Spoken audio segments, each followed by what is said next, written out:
Aleister Crowley has always appealed to me because he stands out among all the great mystics of the world, and being the most egregious case. There are some pretty weird mystics in all traditions, and some that look like they were part-time crazy, but there's nobody quite compares to Crowley.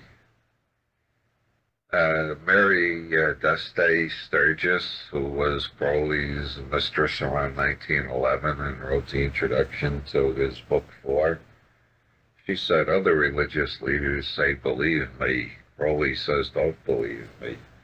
Now, that's what I find most attractive about him, is his constant skepticism and don't believe me.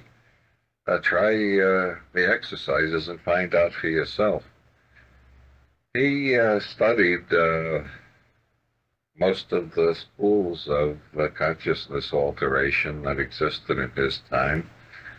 He studied yoga with the Hindus and the Buddhists and various different types of yoga, Hatha yoga, Gnana yoga, Raja yoga, Tantra yoga. He learned a lot about Taoism in China, became an I Ching expert long before there were any others in the Western world who knew anything about I Ching. Did his own translation of the Tao Te Ching. Studied a little Sufism in North Africa, evidently. Was the leading authority in his time in the Western occult tradition. And he picked up bits and snatches of all sorts of other things in his travels around the world, including a great deal about shamanic traditions that use drugs to alter consciousness. He knew more about that than anybody before the 1960s. So all in all, reading Crowley's books, he gives you, in most of his books, he gives you a lot of exercises along with the theory. And if you start doing the exercises that Crowley gives you, you find your consciousness does alter. And then you find the universe alters, which, of course, is inevitable because the only universe you know is the universe in your consciousness. So it's just kind of confusing to some people. But this combination of do the work and don't believe anybody's dogmas, draw your own conclusions after you've done the work. I like that approach. Crowley put it into a poem once, which I'm fond of. We place no reliance on virgin or pigeon. Our method is science. Our aim is religion.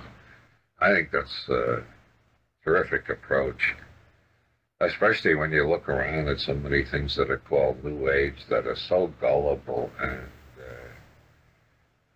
medieval. They're people who you feel you could easily sell them the Brooklyn Bridge if you were inclined. They'd go and get the savings out of the bank and hand it to you right away. Compared to the gullibility and superstition in most New Age centers, Crowley is really refreshing, like cold water in the face, really wakes you up.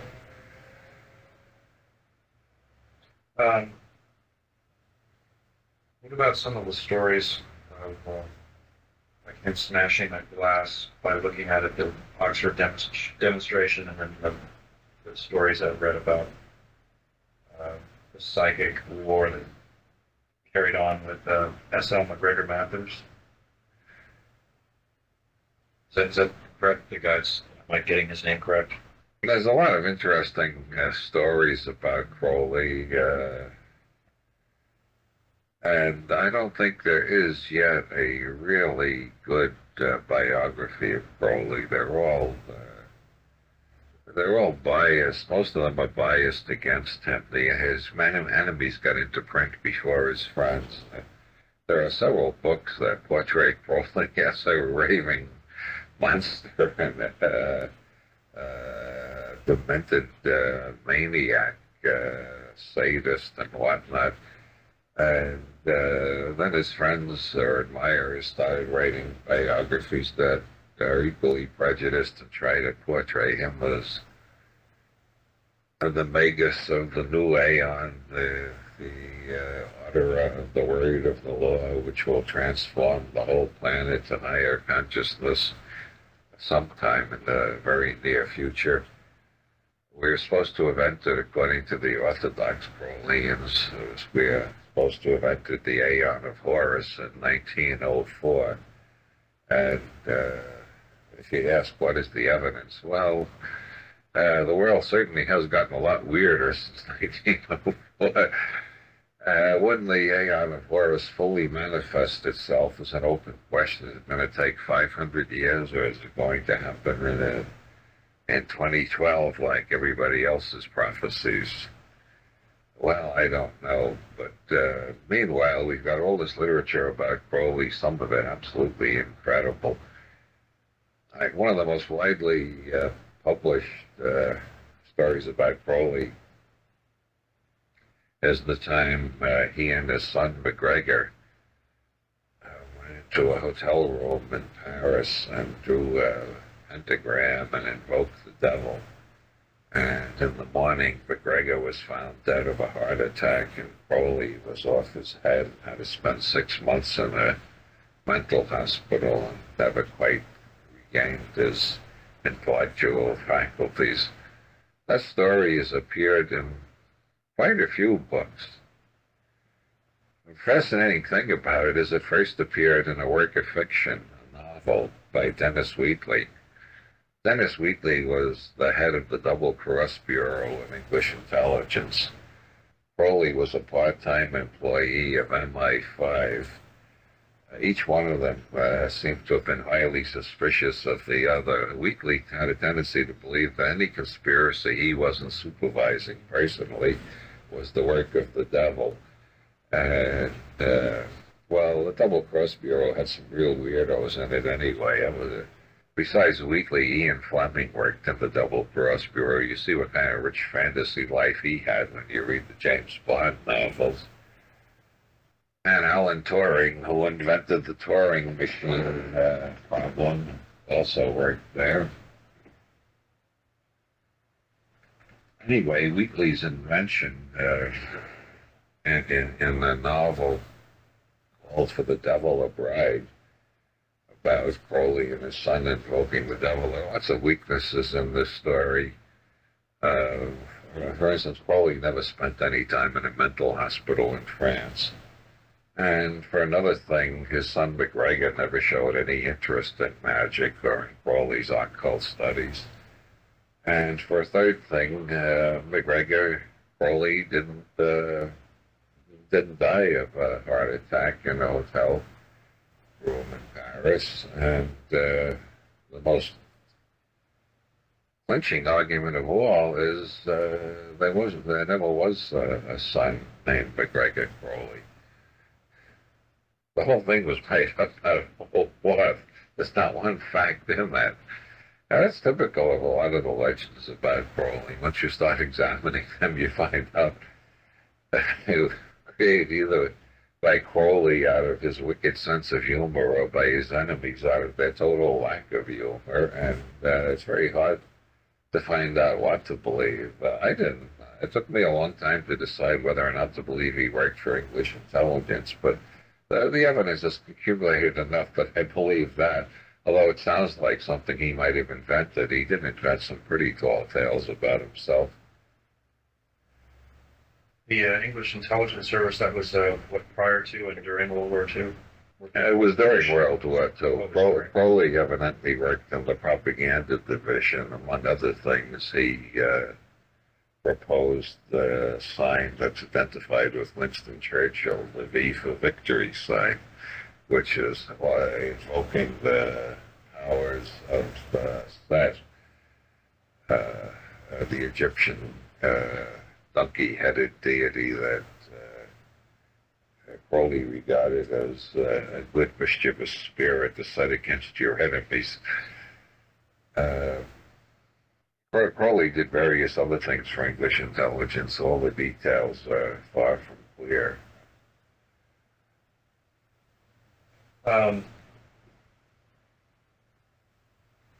So what about the rivalry between him and S.L. McGregor Mathers? And I suppose that I've read some things about like McGregor Mathers set a swarm of rats or locusts on this house. I mean, then they were like in different parts of Europe when this was going on. Crowley's psychic and propaganda war with McGregor Mathers was real. It's typical of the kookiness of the occult world. McGregor Mathers arose to the position of outer head of the Golden Dawn, which was the primary magical order in England at that time. Yeats and several others decided Mathers had become a tyrant and perhaps a megalomaniac. They unseated him and formed a rival Golden Dawn, claiming he was unfit to lead. Crowley sided with Mathers, and Yeats developed the opinion that Crowley had set demons upon him because of his rebellion against Mathers.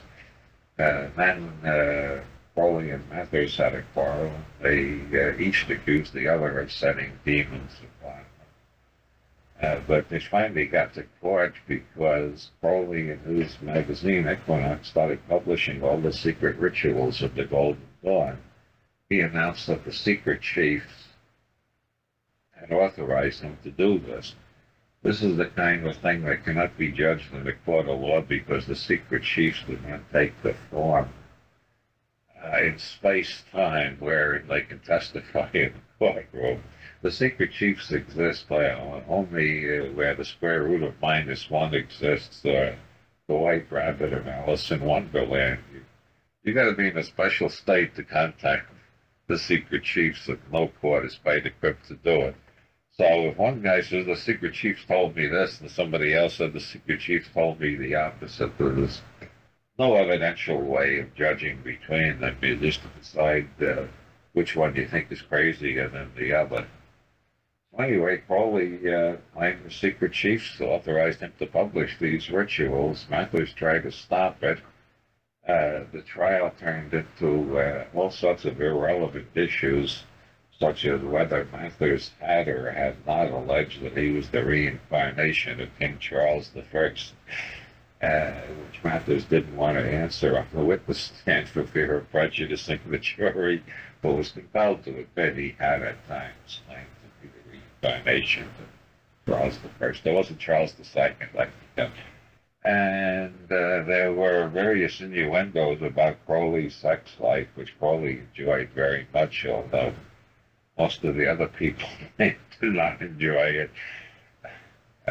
Crowley really had a weak spot for, he didn't mind how much trouble he got into or how much pain he caused those around him, but if he had a chance to do something that would shock the British public, he'd go ahead and do it. So the most amazing thing about his life is that he stayed out of jail. He lived to be 72 and never spent a day in jail. It's amazing for a person with his temperament. Everybody I know who remotely reminds me of Crowley has spent time in jail. You can't have that attitude of deliberately flaunting society's rules. I think Sinead O'Connor is going to end up in jail eventually, for instance. Crowley was sort of a cross between Sinead O'Connor and Madonna in a male form. Well, as a matter of fact, that's one of the interesting Crowley legends. Crowley predicted he would reincarnate to carry on the work of initiating the new Aeon. Only when he came back, it would be as a woman. And you'd be surprised how many women I've met who claim they are Crowley reincarnated. It's a long, long list. The one I find most plausible has never made the claim. That's Madonna. She has her own shtick. She doesn't need the claim. She Crowley did. She's got a big enough audience already.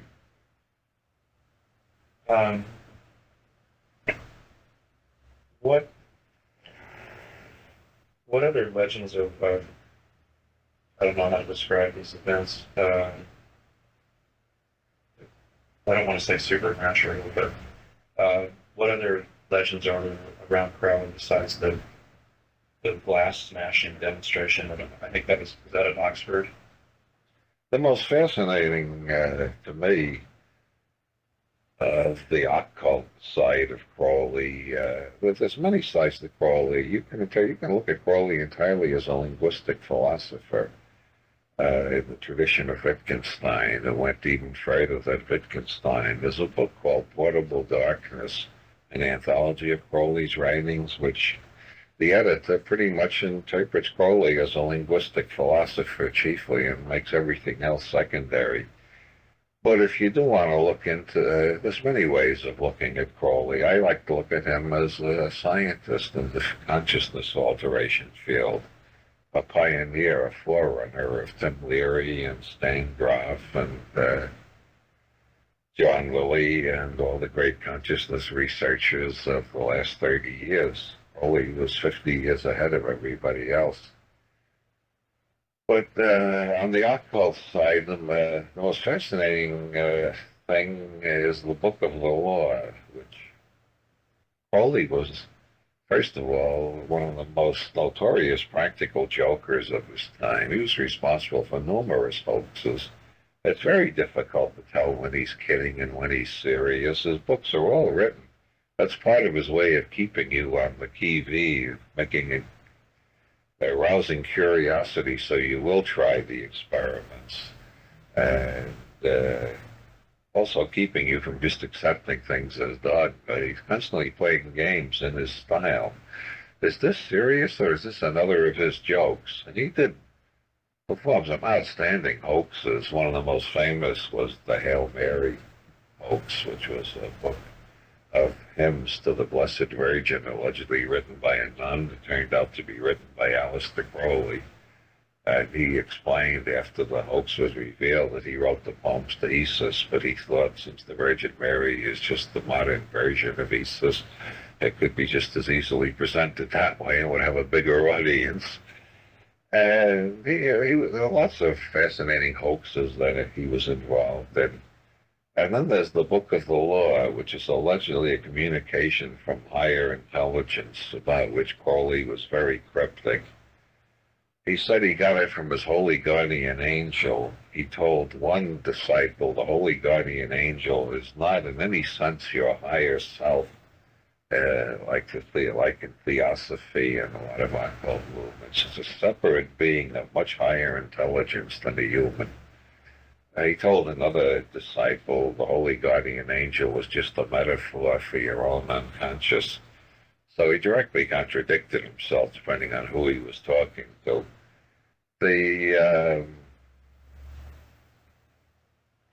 And he was a well-known hoaxer. Nonetheless, everything he ever wrote about the Book of the Law, he insisted he was serious this time. He was not hoaxing. Of course, the best hoaxes all begin that way. I'm not performing a hoax this time. I'm being serious. He insists the Book of the Law is a revelation from higher intelligence. It's not a hoax, and that he has suffered throughout his whole life from the duty to speak the truth as revealed in this book, no matter how much trouble it made for him. And that is, I suppose, the major koan in Crowley's system, which is called Thelema. He didn't want it named after himself. He was terrified that he'd go back in 2,000 years and find Crowleyanity had become as reactionary as Christianity. So he insisted on it being called Thelema, so at least his name would not be disgraced, whatever his disciples did with the movement. And Thelema,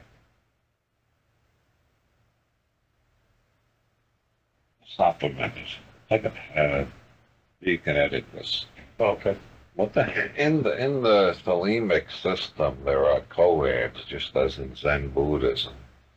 There are points in Zen. You're studying Zen. The Roshi gives you a koan to work on. A riddle like, what is the sound of one hand clapping? Or who is the master who makes the grass green? Crowley has koans built into his system. They're not presented as koans. They just run into them and you suddenly stop. And what am I going to do about this? What, am I going to believe him? Am I going to think it's a joke? Is there a hidden meaning? And the big koan is, do you believe in the Book of the Law, or is it just the one joke that he kept a straight face about for most of his life? And it's fascinating how different people react to that. I find it fascinating because the Book of the Law does seem it's just spooky enough to keep you guessing where it came from. Israel Regardie, who studied with Crowley in the 20s and later became a Reiki and psychotherapist in Los Angeles, Regardie suggests that Crowley had 9 personalities at various levels of the psyche, and the deepest level was, he gives names to these in terms of Crowley's magical titles, and the deepest level was Awas, which is not only the deepest level of Crowley's unconscious, if I understand this, it's the deepest level of the human psyche. It is the collective mind of humanity, and that was speaking through the Book of the Law, according to Regardie's interpretation. It certainly is an interesting challenge to try to decide that, especially since they got so much reason for just dismissing the whole thing and deciding, well, Crowley is just the biggest hoaxer who ever lived. By the way, there are 5 branches of the Ordo Templi Orientis, the magical order, of which Crowley was the outer head, and they all denounce each other as bogus, which is as it should be. In trying to get into a magical order, you should have to go through intelligence tests of deciding whether you found the right one or not. The English branch under Kenneth Grant has pretty much taken the position that the intelligence behind the Book of the Law is an extraterrestrial from the system of the double star Sirius. I find that very interesting because, well, no, I don't think I'll go into that. That's a topic for some other evening, I think. I think, well, why I'm especially interested in Sirius and extraterrestrials sending communications from there. I'll let that pass this time. People probably want to get to sleep anyway, and they don't want to get too weirded out at this hour.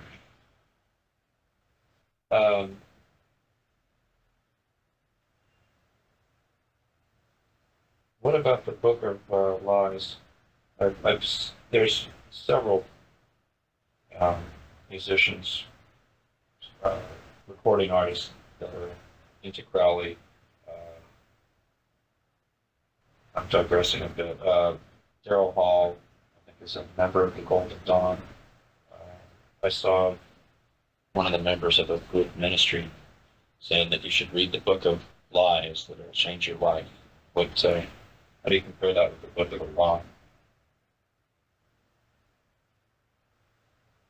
The Book of Lies is one of my favorites of Crowley's books. I don't know, it's hard to say which is weirder and funnier and more mysterious, the Book of the Law or the Book of Lies. I guess the Book of the Law has more perpetual shock in it. Every time you go back to it, you get shocked again and shook up a little bit more. The Book of Lies is a lot funnier, but it requires careful study. It's got so many different kinds of jokes in it. Every chapter, the number of the chapter is important. There are Kabbalistic jokes about the number of the chapter in every chapter. There are jokes within jokes and anagrams and acrostics, and every conceivable way of saying 10 things at the same time and keeping you confused about which ones are serious and which ones are jokes, and is there a difference? And many times you'll find a passage where the surface meaning is conventionally religious, well, not in the ordinary sense, conventionally mystic. It could be Lao Tzu or Buddha or some Sufi. It could be any great mystic. And then you suddenly discover there's a dirty joke hidden under that. And you think, boy, what a mixed up mind he had. He was a weird sense of humor. Then you find the dirty joke has behind that an allegory, which takes you back to the mystical level again. And then you find out you can interpret it in terms of Freudian or Jungian psychology, and that Crowley obviously understood that and wanted you to see that. Then you wonder how many more levels you could find. And it gets funnier and funnier. It is very intellectual, but it's very funny, too. It's very intellectual humor, like Lewis Carroll's mathematical logic, in which he proves some dowagers are thistles. He has a perfectly logical proof of that. And the Book of Lies is that kind of humor. He even wrote a commentary on it, which is even funnier. A commentary in one place, he talks about some of the logical errors he committed in that chapter, deliberately violating the rules of logic, just to confuse the people further. And he says, but after listening to errors in logic, he says, but to explain this further would set the book beyond the understanding of the common reader in Oshkosh for whom I am writing. Plus, the common person in Oshkosh is not going to understand more than 3 lines of this book. I think I place it pretty much in the same general area as Finnegan's Wake. It's not as great as an artistic achievement as Finnegan's Wake, but it's equally funny and equally inexhaustible. And the more you dive into it, the more you find. You can go on for years and years, just like with Finnegan's Wake, finding more and more meanings and more jokes. How, in the Book of the Law, I'm not familiar, I haven't really poured over the Book of the Law and the Book of Lies. In fact, every time I go to the bookstore, I can always usually find the Book of the Law, but I rarely ever see a copy of the Book of Lies. How does one who's just maybe investigating Crowley for the first time get beyond all the hidden meanings and the cryptic? If I get a hold of Magic, which is 3 parts of Book 4, and don't ask me why the publisher left out the 4th part. The doings of publishers are even more mysterious than the doings of magicians. I think the publisher is Samuel Weiser. I'm not sure of that. But anyway, Magic has Book 4 has 4 parts. Magic and Yoga. No, wait a minute. Yoga and Magic, and philosophical commentaries on the Book of the Law.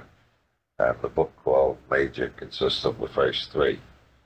And it's full of exercises. So the more confused you get by Crowley, the more motive you have for trying the exercises. And if you try the exercises, it's absolutely guaranteed that you'll get more confused. But you'll also begin to see light where you never saw it before. The world becomes, as Crowley says, a continuous ceremony of initiation. What do you recommend as far as experiments or rituals for someone who has no experience with Crowley? What level you start or what? It's Crowley. He wrote a little poem to help you remember that. My name is Aleister Crowley, because that I am holy. My enemies say Crowley and wish to treat me foully. So now you'll never forget how to pronounce it. It's Crowley. Crowley. How do you feel? Is there a certain lineage, say, between Mathers and Levi and Crowley? And Do you think there's a certain lineage there? Yes, that's one of the things that got me involved in the study of Crowley and his works. This is the one area where the rationalist approach to history absolutely breaks down. If you try to find out the truth about any of these magical societies that Crowley was involved with, especially the Golden Dawn, the Ordo Templi Orientis, the Illuminati, the Hermetic Brotherhood of Light, and about 20 or 30 others of less importance that are involved at one time. Maybe you find every one of them, the trail disappears into fog. Beyond a certain point, everything becomes uncertain and mysterious. It's like the intrusion into this world of another world. How does John D. and was it, I don't know if I pronounced the name correctly, Eliphas Levi? I don't know how to pronounce his name. Eliphas, I think. Levi. How do they fit in with the later lineage, and how the Golden Dawn and the Ordo Templi Orientis are separate, but I see them as very similar. But, I mean, they seem, but they are two separate entities or groups, aren't they? Mysteries within mysteries, endless mysteries. Eliphas Levi seems to be the enemy of the kind of occultism that Crowley was involved in. Crowley translated one of Levy's books and always spoke highly of Levy, praised them to the skies. Eliphas Levi wasn't Jewish, by the way. That was a pen name. He was actually a Roman Catholic mystic. But Crowley despised the Catholic Church even more than Sinead O'Connor does. When Crowley refers to the Black Brothers, the doers of evil who have set a spell over mankind to put us in slavery, he means the Roman Catholic Church. It takes a while to decipher that one, but Crowley was one of the leading anti-Catholic revolutionaries of the last couple of centuries. And yet here he is in the same party with this Roman Catholic mystic who wrote under a Jewish name. But that's the way it was. The magical world is full of these mysteries and paradoxes and false fronts. And John D. Was Queen Elizabeth's astrologer and a great mathematician, and he got some fragments in a language which several linguists claim is a real language, not just gibble-gabble or made up or pretense. It's a real language, but it's not a human language. And was D bright enough to invent the language? Maybe he was. But it turns out a century before him, another magician named Pico della Mirandola in Italy got a few other fragments in that language. And of course, in the Golden Dawn, Crowley learned to use that language, which is supposed to allow you to converse with angels and Enochian spirits. Grady McMurtry, who was the Caliph of the Ordo Templi Orientis until his death a few years ago, he told me he asked Crowley once when it was safe to summon the Enochian spirits. And Crowley said, "You don't have to summon them. When you're ready, they come for you." The Ordo Templi Orientis and the Golden Dawn are officially very opposed to each other. And yet without mentioning names, I don't want to give away too much, I know somebody who's the leader of one branch of the Golden Dawn and a member of the Ordo Templi Orientis. There are at least 3 branches of the Golden Dawn in California, each of them denouncing the others as bogus. Then there's the new Reformed Orthodox Order of the Golden Dawn, which doesn't claim to be genuine at all. And then there's the fake Sufi school, by the way. You know how many orders of Sufis there are running around California, all claiming we're the true Sufis, the others are all fakes? Well, there's a group called the Fake Sufi School up in Nevada City for the fake Sufis. But What about the is it Rosicrucians? What about the order? I guess there's a few. There's one in San Jose. And Yeah, there were the gang in there's another Rosicrucian order in Pennsylvania. The gang in San Jose will do all the advertising, got their charter from Crowley. they got their charter I'm pretty from sure of that. Crowley says so, others say so, and a student of occult history tried several times to get them to show him their charter, and they just kept evading and making excuses. They don't want to be connected with Crowley. And yeah, that's where they got their charter from. Why do they Crowley want to was the disavow? head of the Rosicrucian order in Europe at one point. Why do they want to disavow any connection to Crowley? Because the Hearst newspapers have left this heritage behind. Crowley as a Satanist and a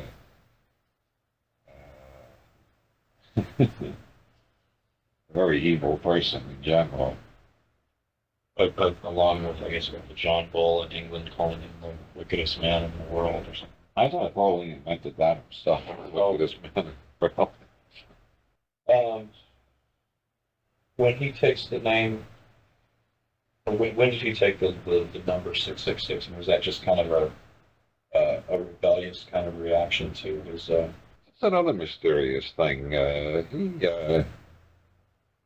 He implies that somebody else did it first. In one of his early poems, he says, Didn't he say at one point, or not in biographers, he said his mother called him the beast? yeah, he that's very vague. He did something and his mother called him a beast. He's probably masturbating. That's the kind of thing. I think that's the most plausible guess because it's described in such evasive language. But the 666 thing, a very early poem, he has these lines. By all sorts of monkey tricks, they make my name mean 666. Well, I will deserve it if I can. It is the number of a man. So apparently somebody else did it. But he did it himself several times. And the complete Kabbalah of Aleister Crowley, he has 4 or 5 different ways in which he can get his name to add up to 666. Aleister E. Crowley one way, and Alexander Crowley, which was his birth name, another way. And he got it to add up 666 several different ways, including creating a magical name for himself called Megatherion, which adds up to 666 in Greek and means the great beast. Yeah. So anyway, we were talking about how he adopted the name or the number 666.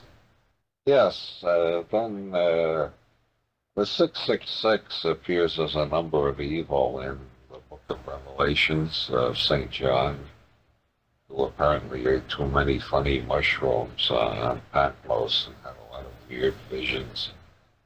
It sounds like he got into the wrong kind of mushrooms as far as, well, anyway, be that as it may. Crowley's deciphering, Kabbalistic deciphering of Book of Revelations led him to the conclusion it should be read in reverse. It's sectarian propaganda for the Aeon of Osiris, running against the Aeon of Horus. But since we've now entered the Aeon of Horus, we've got to turn everything backwards. So 666 becomes a positive number, as it was in the last Aeon, the Aeon of Isis. It's the number of the sun, Kabbalistically. And this came up in one of Crowley's numerous appearances in court. The prosecutor asked him, "So you're not using the number 666? Is this not a number of evil?" And Crowley says, "Not at all, it just means the sun. If you want to, you can call me Sunny Boy." That reminds me of the time he had his first art show in Greenwich Village. And a critic from New York Times asked him, "To what school do you think your works belong?" And Crowley said, "I'd rather imagine I'm an old master." Like I said at the beginning, he was a great put-on artist. Anyway, 666 does symbolize the sun, and there's John Michel in his book, The View Over Atlantis, points out it appears in a lot of Christian architecture. There was a Gnostic underground tradition that recognized the positive meaning of the sun archetype. In Jungian terms, Crowley identified with what Jung calls the solar phallic archetype, which I think is clear enough and doesn't require, all you gotta do is open a few pages of Crowley and you get the solar and phallic energy coming at you right away. You don't even have to read Jung to find out what solar phallic means.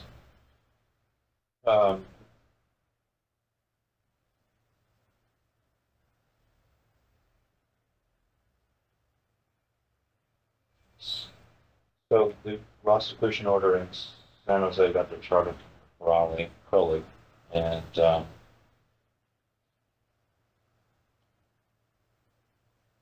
there's I think the Rastafarians probably owe even more to Crowley. Rastafarians do. Yeah.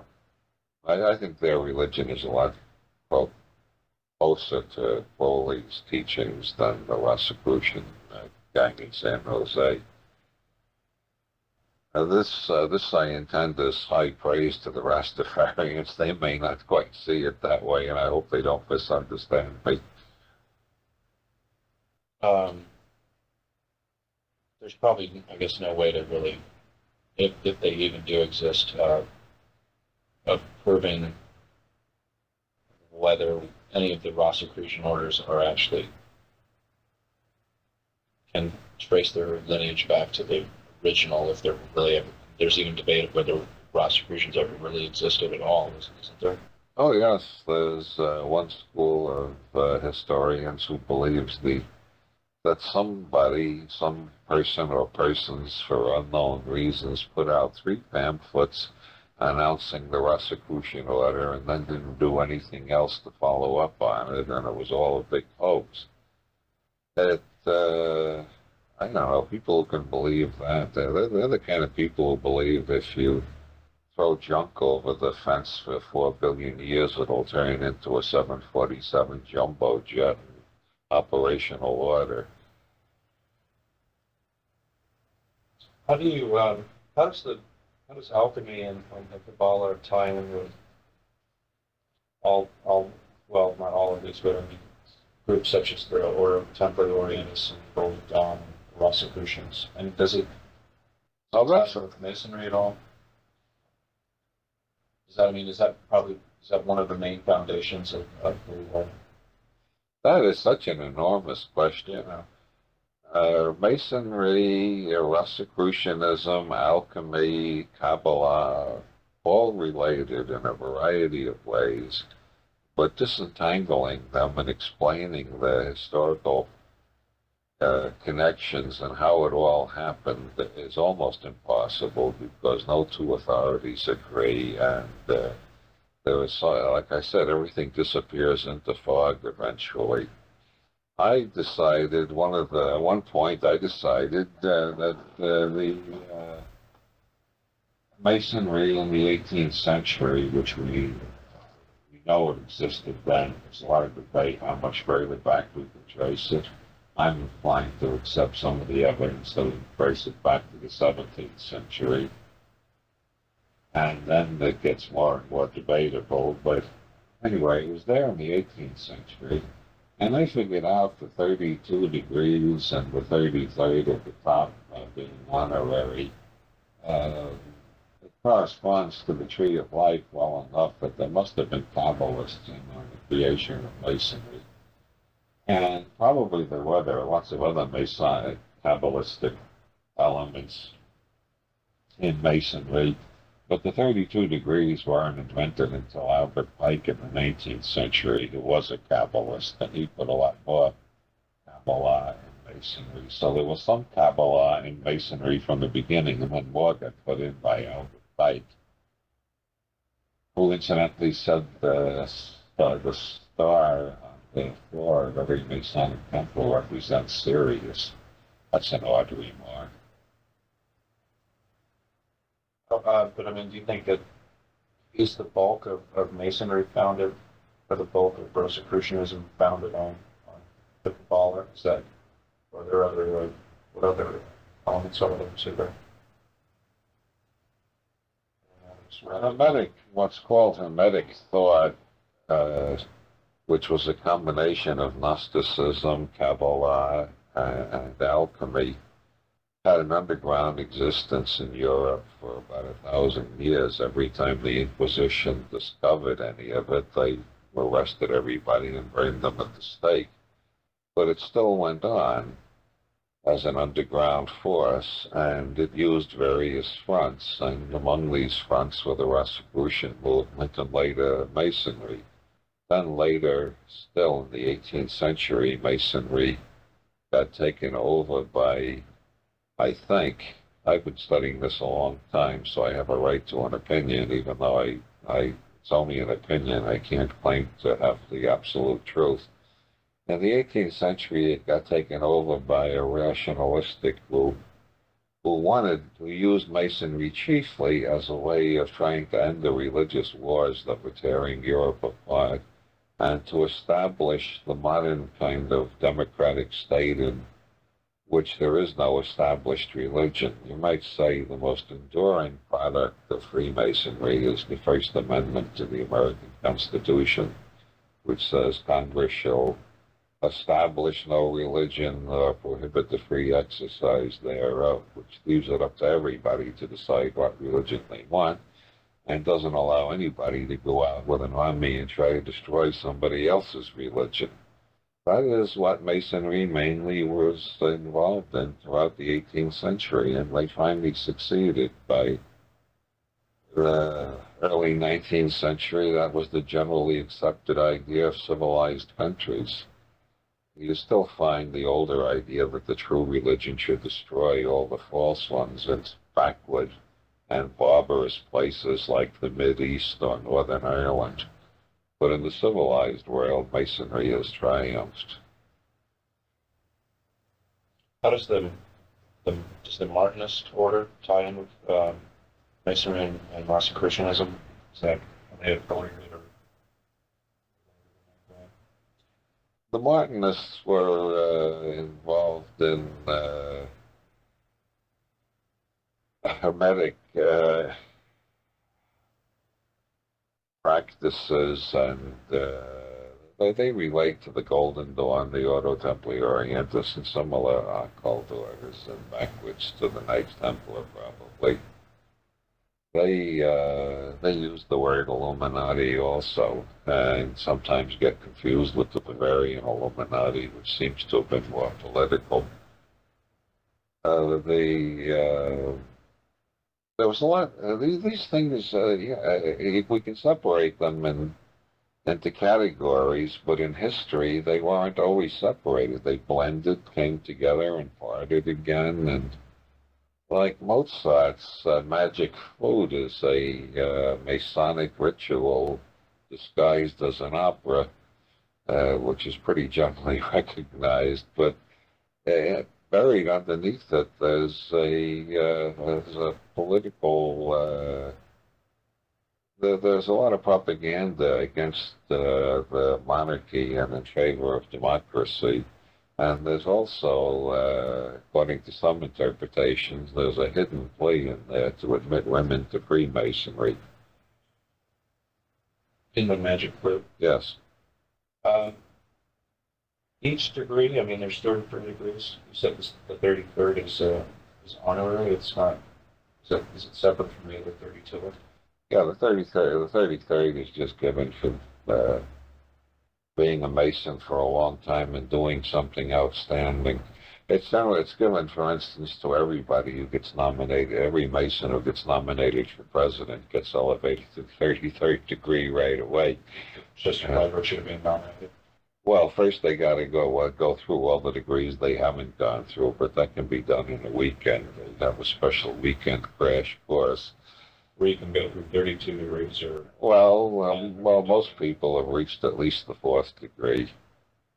The general tendency is to encourage people to go to the fourth degree and then not discourage them to go further. Only those who are really curious. Is there a real mystery here? Are the ones who go further up to until they finally reach the 32nd, where the ultimate secret is revealed. Every degree has a very complicated and beautiful ritual, except the 32nd. You were saying the other degrees, there's a beautiful ritual except for the 32nd. So, really like that.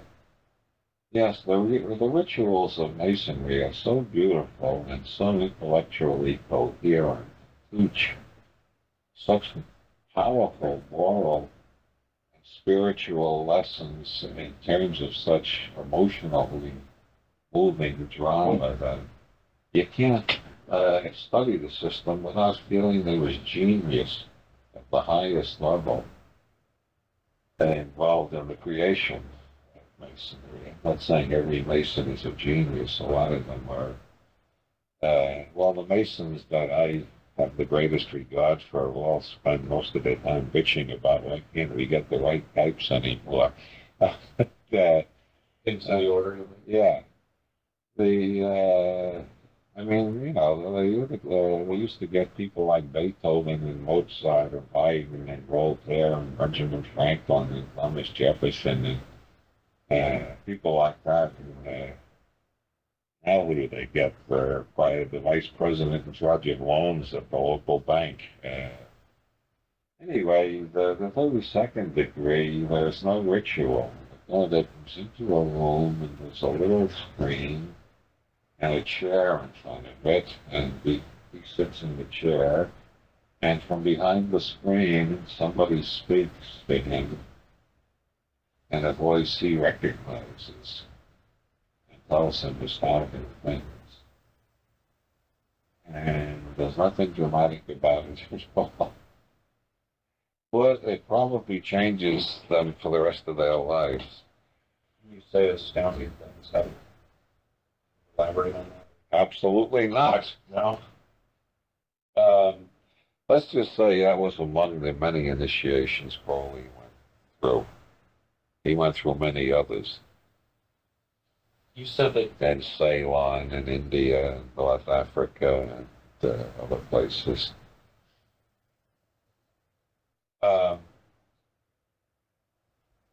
said that for the 33rd degree, if someone's at least up to the 4th, they can go through all the other degrees in a weekend. Well, if they're nominated for president, it's part of the tradition that there'll always be a 33rd degree Mason before they enter the White House. Now, we got two right now. We got a president and a vice president who are both Southern Baptists.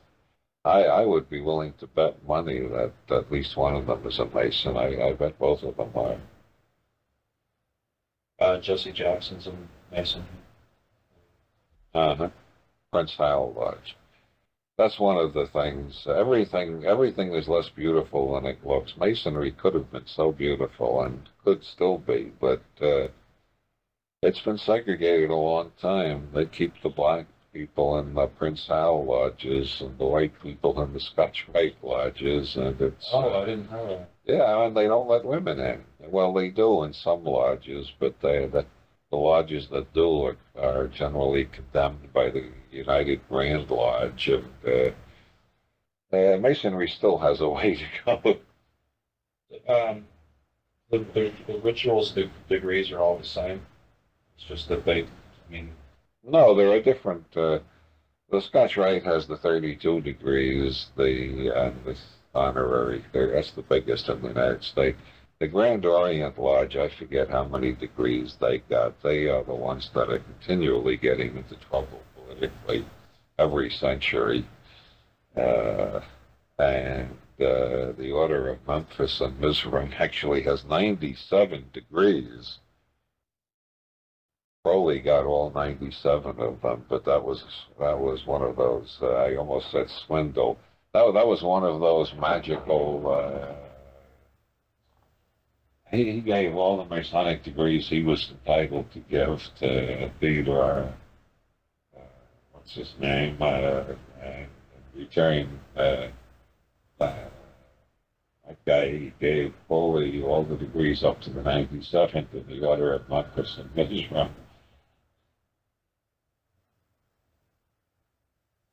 What, Some people just get into this, collecting Masonic degrees. If you, Crowley once sent a telegram to Arthur Wade's in which he signed it with all his Masonic titles. The telegram consisted of a one-word yes, and the titles take up about 9 pages. I think it was an answer to the last sentence of Waite's Encyclopedia of Masonry, which is something to the effect, after all this investigation, is there one anywhere on this planet who claims to know what the original secret of Masonry was? I think that was what provoked Crowley to send him the telegram saying yes.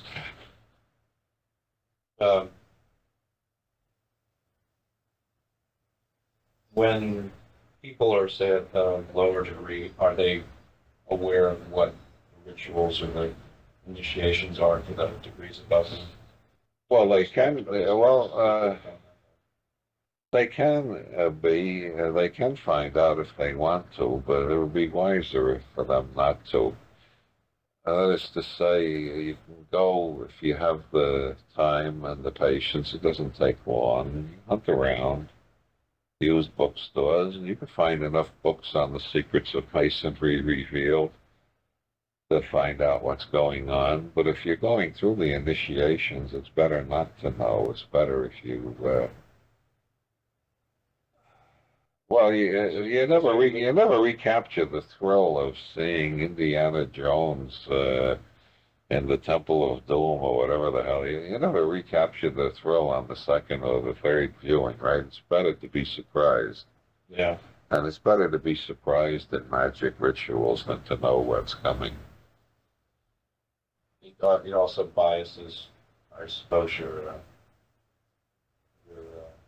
outlook on the results or the process. Yes. Do you feel comfortable going into any of the degrees that you pursued, or took that off? No, I prefer to remain mysterious. Okay.